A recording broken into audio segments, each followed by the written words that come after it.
আজকে তো 250 কোটি মুসলমান, 60টা মুসলিম দেশ। যে সময় 313 জন ছিল ওই সময় তো এই দুরবস্থা ছিল না। আজকে 250 কোটির যে দুরবস্থা, মুসলমানের কোন দেশ ছিল না তখনও তো এই দুরবস্থা ছিল না। আজকে তো 60টা মুসলিম দেশ।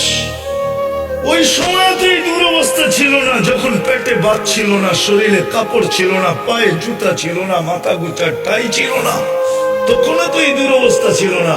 আজকে তো মুসলমানের চেয়ে খায় না কেউ, বেশি খায় না। দুনিয়ার কেউ মুসলমানের চেয়ে বেশি আইটেম চিনেও না, খায়ও না। এই জন্যই তো আজকে দুরবস্থা।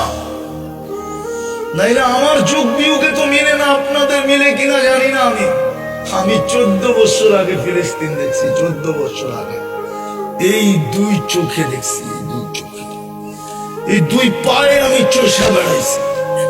এই জন্য আমার ভিতর চোখ বিয়োগ মিলে না যে ফিলিস্তিন মাটির সাথে মিশে কি করা, ওইখানে বোম ফাটে কি করা, ইরাক মাটির সাথে মিশলো কি করা, ওইখানে বোম ফাটলো কি করা।